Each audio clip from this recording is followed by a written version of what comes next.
Amis turfistes, bonjour. L'entraînement de ce mardi matin se déroule sous un temps impeccable. Voici les chevaux qui ont retenu notre attention. Asapel, sous la conduite de Robbie Buck, est accrédité d'un bon travail en solitaire avec un excellent sprint sur environ 200 mètres. Chose qui laisse clairement indiquer qu'il a conservé la grande forme. Son temps 15 secondes 07 centièmes, 16,33, 12,48 et 13 secondes 55 centièmes sur environ 800 mètres. Snappy, toujours sous la selle de Robbie Buck, s'est contenté d'un court mais puissant sprint sur 400 mètres dans l'excellent temps de 10 secondes 78 centièmes et 11 secondes 65 centièmes. Le champion chez les 3 ans Strickar, avec Derek David sur le dos, a effectué un sprint de feu en solitaire. Le prodige du Yard Allet sera difficile à battre au vu de sa superbe forme. Son temps 11 secondes et 12 secondes 41 centièmes sur les derniers 200 mètres. Seeking Angelo, piloté par Johnny Jarodis, affiche la belle forme. Son travail de vitesse sur 600 mètres nous a tapé dans l'œil.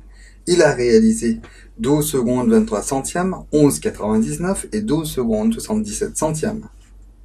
Toujours du côté de l'écurie Roussette, Ghost Dog, avec Jarodis en selle, s'est contenté de maintenir sa belle condition physique avec un travail assez léger sur un tour de piste. Master Mascus, sous la conduite d'Andrew Fortune, a laissé une superbe impression lors de son travail aux côtés d'Arabian Empire en montée. Le sujet de l'établissement Ricky Menkar est dans une striking form. Il a réalisé 11 secondes 73 centièmes, 11,31 et 14 secondes 14 centièmes sur les derniers 600 mètres. Jida, avec Cédric Ségion sur le dos, s'est accordé un travail assez léger. En revanche, sa belle condition ne nous a pas échappé. Valère, sous la conduite de Benedict Woodworth, a travaillé légèrement en solitaire, histoire de maintenir sa belle condition. Son temps 15 secondes 18 centièmes, 16,05 et 14 secondes 33 centièmes sur environ 600 mètres. Captain Fluff, toujours piloté par Woodworth, s'est montré en gros progrès aux côtés des The Last Samurai. Son temps 15 secondes 71 centièmes, 14,44, 13,12 et 13 secondes 66 centièmes sur environ 800 mètres. Southern Heights, sous la conduite de Rai Jurawan, s'est montré très entreprenant lors de son travail en solitaire et du reste, il affiche une belle forme. Il a réalisé 14 secondes 54 centièmes, 12,72, 11,65 et 13 secondes 15 centièmes sur environ 800 mètres. 3 barrières trials ont eu lieu ce matin. Le premier batch avait 3 nouveaux, notamment Blizzard of Oz, nouveau de l'écurie Migros avec Marc Néjus en selle avec la tunique jaune, Ambassador X, nouveau de l'écurie Gajeda Robbie Buck en rouge, et Ekta Tiger de l'écurie Paul Fokun avec Woodworth en bleu. Auteur d'un départ canon, Blizzard of Oz s'est permis d'imposer un rythme assez sélectif alors qu'Ambassador X a amorcé son attaque à environ 500 mètres du but pour revenir presque à la hauteur du meneur au passage du but. Quant à Ekta Tiger, il s'est contenté de dérouler le plus tranquillement du monde lors de ce travail sur l'herbe.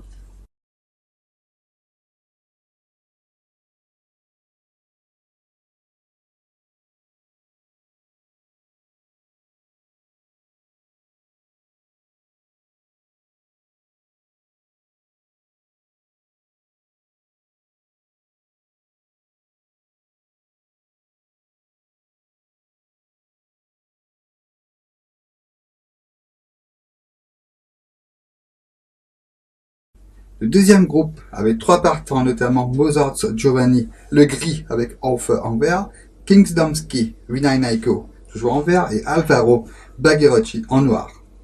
Sur la partie initiale, Mozart's Giovanni est demeuré à distance respectable de Kingdomski, qui imposait le pas à l'avant.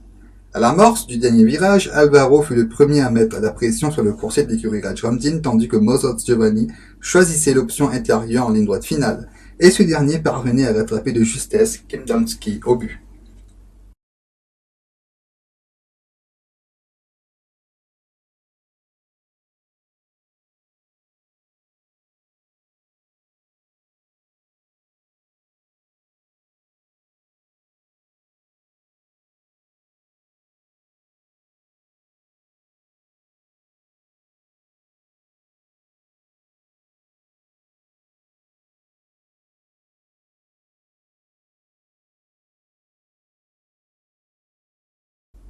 Le dernier batch avait 2 partants, notamment Acapella, Andrew Fortune en noir, et Goi Miliz, nouveau de Mahesh Ramdin avec Krish Gandharvi en bleu. Muni de hier, Acapella a effectué un essai très concluant dans l'escale. Prenant le nouveau Guy Millis de vitesse dès le départ, il s'est montré très à l'aise sur tout le parcours alors que Guy Millis paraît être un sujet d'avenir.